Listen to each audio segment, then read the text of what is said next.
Hey YouTube, once again, hovering around the 2500, once again with a team that worked at the beginning and didn't work at the ending. I like in each individual part. I don't know if it works as a team just because of the double weakness to ground. So clodsire, sandslash, DRIFBLIM. I kind of went over how sandslash I think is a core breaker because there's a lot of more steals now. And then there's some fairies, and then there's grass, and then there's flying, like jump left and stuff like that. So I'm like, oh, this kind of has a lot of core breaker ability here. DRIFBLIM, I've kind of just liked using. I think Ghost has a lot of play in this meta. I think with the Icy Wind for the grass and stuff like that, and because you're weak to ground on Sandslash, you are the best answer to ground. And then I'm like, you know what, Corviknight, it's not Corviknight, sorry, Morpeko may be an issue for this team, so I put in Clodsire. But then that led to a double ground weakness, which kind of bit me a couple times with this team, and you're going to see those are most of my losses when I run up into at least one ground Pokemon. So let's look at the battles to see how the team plays out. Drapion. Drapion's a weird one. You have Earthquake, which is super effective. It has Aqua Tail, which is super effective. They spam more, but it's non-stab. Earthquake's kind of a nuke. So there's the first Aqua Tail lands, and then they make a nice catch because I one and throw like a noob. So I will land the Earthquake, maybe farm up a bit more, taking resisted rollouts and then try and catch, or am I going to just stay in this matchup? Try to catch. Kind of sacrificing DRIFBLIM. They have a Drapion, right? So I don't really think that this is going to have much play overall. I could shield and get to an Icy Wind, yeah. So as we'll say, Icy Wind will still chip a ton. And I'll keep Switch. Not that a Switch matters too much because Sandslash can do okay against Drapion. But Icy Wind will do quite a lot of damage here as a Shadow. This thing is very attack heavy. So, you know, okay, we'll take that. Gets it to the range here. I may actually come in Sandslash. Yeah, resist the poison. Powder Snow's neutral. They get to the move. Crunch will hurt, so I will let it go. But I'm not Shadow. I guess I got to the move, but I got the one turn delayed, so I didn't get to the move. Get to the Weather Ball. Ice Punch. Jesus, man. Ice Punch. Okay. And I'm sure many of you have called that out. Yeah, it's only 2 minutes in. Sometimes it takes me longer to remember that I've screwed up. Okay, so let me know in the comments below if you've caught me. Golisopod in the back here. Going to shield this up because they decided to overfarm quite a lot and allow me to get to the move where I'm going to win CMP. Not win CMP, but with the shield be able to get off my move, which I want to get off. Now they're going to have to dump again. And now they're in Ice Punch range. So even if they get to another move and I get one turn denied. So much for the brand new iPhone 9. Not iPhone. The Google Pixel Pro 9. Not helping me with these one turn denies here. But I do take them out. Mirror match. This mirror match is weird. Earthquake does over 50%, so it really comes down to who wins CMP here. And it looks like me. So I have a 4 attack Clodsire winning CMP here. As you're going to see, it does over 50%. Now, it's one of those things. You have two options if you're my opponent. My opponent. You get it right away, which I think they did. Yeah, they got it straight to Lapras. Again, I don't have an amazing answer for Lapras, so you can see me kind of figure out like, oh, what do I actually do here? Anyways, to go back to my opponent, there's only two options. You stay in and try and catch on CMP, or you just leave immediately. So they decide to leave immediately. I fake a Stone Edge, and then I'm coming in here. Again, not a great matchup either way. It could come DRIFBLIM. I was just worried about the Ice Beam and the Psywaves and Sparkling Aria would add up there too. At least the Psywave is resisted here, so is the Powder Snow, so it's just kind of like more of an evenish matchup. So I'll get off another Drill Run. I should live. I'm using the non-Shadow Sandslash. It is ranked higher, and it's for this exact reason. Like a Shadow Sandslash, a lot of times will just be taken out by 2 moves with ease. So I would have been definitely taken out with 2 moves here. But it lived 2 moves, and I get a second move off. So, you know, you obviously trade off some damage power, but you do okay. Clodsire comes back into a DRIFBLIM, which is an interesting matchup to come back in with. So they just sacrifice it. Ooh, and Superior in the back. That is all sorts of rough. Fret. Again, we've seen Ferret on a ton of teams. Maybe we'll see a bit less of it now that Tinkatong is everywhere. But this thing is just going to try and Sucker Punch and Trailblaze its way through this matchup. There's an argument I should be going Sludge Bomb here because maybe I could just do 2 Sludge Bombs to take out. Because 1 Earthquake isn't going to take out, and now they're going to be very low that a Sludge Bomb's almost overkill here. I wonder if 2 Sludge Bombs takes out from this range, like right from the start. They do get to a Swift, but this will take out, so I could take it in the zeros here. But they decide to shield and get the full farm down, so I have to come Sandslash because DRIFBLIM would take super effective, but also Swift and Trailblaze both resisted on Sandslash as I am Steel. But their attack is boosted, right? So despite being resisted and these Sucker Punches are adding up, they're actually going to do quite a lot of chip damage here against the Steel. But I have energy, have a shield advantage. What's in the back here? They are debating, and they come in with Bastiodon, which is double weak to ground, so this is insane. Yeah, I know exactly what's in the back. Because I just did this battle, so I remember it. But 2, you know, you have Ferret weak to fighting, and you have this double weak to fighting. So I hope you have a fighting answer. They do. Wigglytuff as a normal typing, double resist my Astonish, so this game is over. Yeah, when you're double weak to fighting, it's kind of a weird team. Like, what do you do with the fighting lead? If I have a Primeape, I probably have an answer to Wiggly in the back, and you have to just stay Ferret even though Sucker Punches are resisted, and you can't come Bastiodon, and I would have an immediate answer for Wiggly. So I don't like the team comp, even though it just beat me here. But like, what do you do in that? Like, what do you do? How do you play this out if you lead into a fighter besides top left? Okay, there's your Tink. So we will stay in this matchup. Heavy Slam, I'm not worried about. Play Rough is resisted. I figured they were going to catch. Like, those are the types of reads. Like, I knew not to throw right there because that's a type of read that's obvious. You have Fairy Wind, which is resisted. You have Heavy Slam, which isn't going to do much. Or Iron Head, whatever the move is. Heavy Slam? I think Heavy Slam. And then you have Play Rough, which is resisted. So why are you staying in when I have Earthquake? There's only 2 reasons you're staying in. One is because you truly have 0 answers and you're just going to try and play this out and Heavy Slam me. Or you're going to try and catch. You're going to build up and try and catch on a Pokemon. And I kind of figured that. They tried to catch on a Zoom Roll, and I was loaded. So I was able to just Sludge Bomb that out very easily. Come out with an Earthquake. Come out with a second one here. I'm staying in this matchup because I am weak to ground, and I don't want Sandslash on this. I want DRIFBLIM on this as a flyer. So I'm just chipping here. Got the second Earthquake off, got a Sludge Bomb off.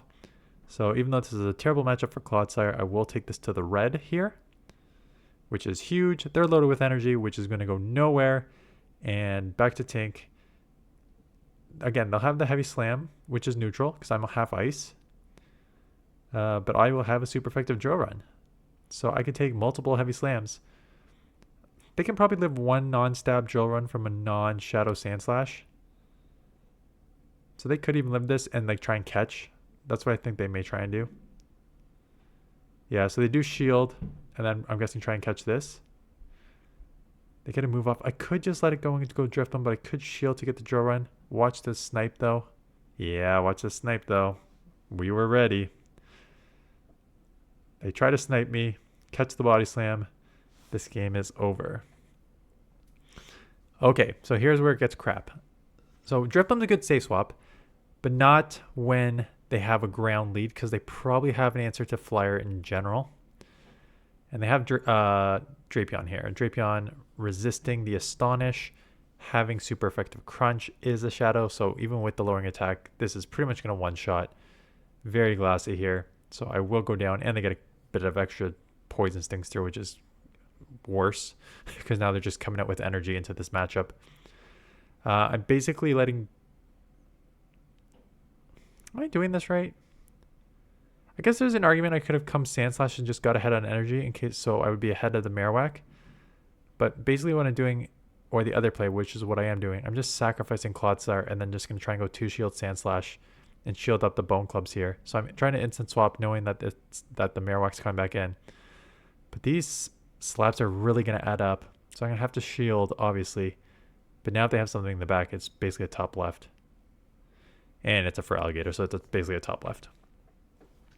Like, that's tough. I don't think I can get out of that one. I don't think there's a way to get out of that one. Marowak on the front, Drapion on the DRIFBLIM, and then a Feraligatr on the Sandslash with Powder Snow. Like, it's not happening.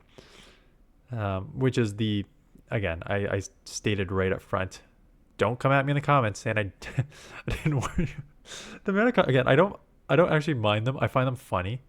But I think, what was it? The team. It was like the Lapras. Was it Lapras DRIFBLIM? It was Lapras someone. And I'm like, this team is very weak to Morpeko. You're going to have a lot of troubles with Morpeko.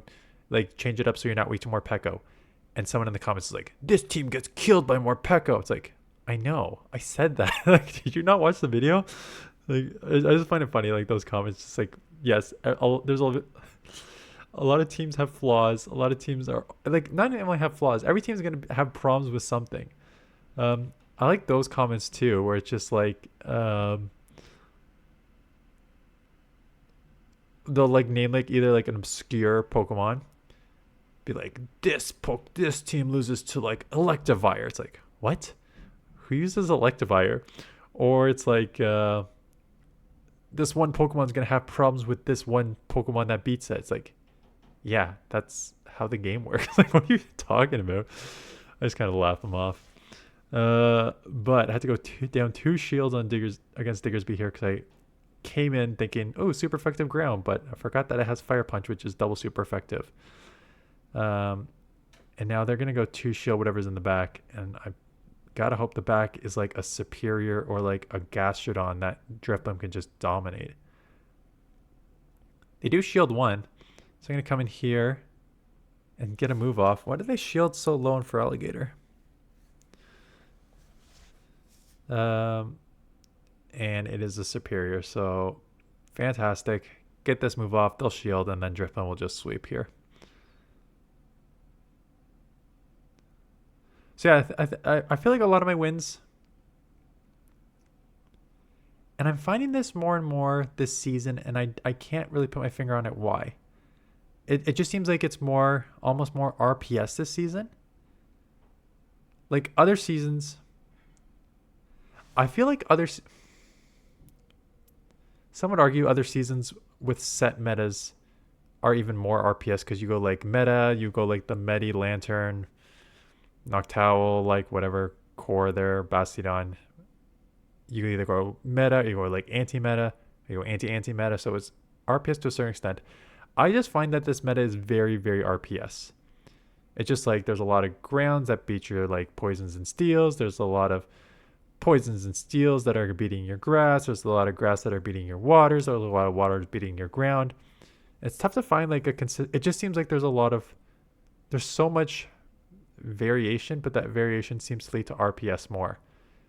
Whereas opposed to like the Play Pokemon Championship stuff where there's like a show 6, pick 3, and out of those show 6, you're going to look at probably 2 to 3 doubles on a lot of teams, right? Because there's just like some top Pokemon.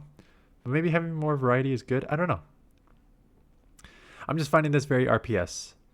Like I used, was it this team? And I ran into like a Swalot on the lead, and I'm just like, oh, come on. So yeah, I don't know. Just my thoughts as we wind down on these battles here. I think I got a few more battles here.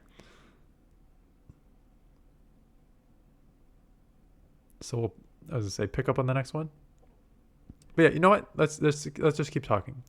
Let me know in the comments. I'm officially asking for your teams. I'm actually like, I can't tell what happened to me. I'm like disappointed. So I talked about my Kanto Ninetales this morning. And I kind of went over the history of like how I was always able to find these diamond in the rough sort of thing. I was early on, like even as far back as season 1 when they did like the Kanto Cup. I was early on Electrode as a safe swap and dominated with that. And then I was the first with Kanto Ninetales to beat the Registeel Walrein Trevenant. And then I was one of the first with, probably the first with Togedemaru to beat your Lantern. What was the meta? Lantern. I forget what the other two were, but I was like one of the first to get Togedemaru to beat that. I've always understood meta. I was always a good team builder, and I can always find these diamonds in the rough to beat the meta. And that's one of the main reasons I've hit legend so many times. Something has happened in the last 5 seasons. I have not found the go-to Pokemon that I need, and I have not found a go-to team in like 6 or 7 seasons. And I don't truly understand why I'm struggling so much. So if you have a team or a go-to Pokemon, drop it in the comments and I'll test it out. Because something's clearly off with my team building or like strategic thinking or whatever. And I can't tell whether it's because I'm not playing as much, or the meta has like expanded so much that it feels more RPS that I can't find a core breaker because there's just so many different typings now. And there's 3 or 4 different typings and they all kind of go against each other. So there's no like one Pokemon to beat it. Like I'm finding that Sandslash, Dugong are probably like 2 very strong Pokemon. Again, because I think there's a lot more steals here now coming up. And I think there's grass and I think there's flyers and ground. So that's why I think Dugong's a little better because you have like Dugong can deal with some of these grounds like thing, and then there's your Credilli, which is weak to ice too. So I do think that like the sort of core breaker Sandslash Dugong is very strong here, but I don't know if I just can't like build around them right now, or covering the weak. Like they're both weak to fighting, so you need a fighting answer, which is why I put clodsire in this team as well with DRIFBLIM. So I don't know. Just kind of spitballing here. As we come up to May. We are coming up to May. What's today? 28th? Election day in Canada. If you are watching this and you're Canadian, please go vote. I don't care who. I do hope not even... So on my second channel, again, it's a very political channel. If you don't want that stuff, don't go watch it. But I have shot a video a week in advance, which I had so much fun with. It's a very stupid video, but it's a very fun video. Explaining why the Conservative Party of Canada just lost the election. And I don't know if they lost because the election is today. If the polls are correct, they've lost. And then the video will launch and it will work because I explained why they lost. Because I think I know if they lose, everyone knows why they lost. And I'll be able to like just have that go live. There's kids outside. It's a nice day today. So yeah, the election's today, but it's funny. I got like my kids' little chalkboard. I got their little puppets, and I explained Canadian politics with these children puppets. I thought it was funny. So maybe I'll link that when it goes live, because it's just a funny way to explain politics. I just kind of explained how using like 3 puppets, how the major parties in Canada have moved along the political spectrum and how it's affecting voting and why. So it's like an educational thing, but it's like a stupid, funny way to do it. So I thought it was funny, but we'll see. We'll see if the hundreds of people who watch it like it or not. Anyways, that is it. I hear a lot of movement upstairs. I think my kids are going outside to enjoy the sun because it is sunny. Finally getting into spring. For real here, end of April. Definitely going to be enjoying outside more. Again, I'm filming this in advance. I'm filming this on Friday to go up on Monday. But if all went well, knock on wood, I just did my interview with Poke Daxi yesterday. I've got it set up. I've got the questions. I'm going to go post right now. For comments, like I'll post like if you guys have any questions. I let my members go first in the Discord, but I'll just kind of open up to everyone to see if there's any like cool questions. And then hopefully film that yesterday, and I'll probably do home slice next week. And I think the Poke Daxi video will go sometime during the Ultra League week. So it's probably going to go up like in a week and a half. So I will definitely promote the heck out of it when it goes live. So just heads up for that. Anyways, that's it. Thanks for watching. See you guys in the next one.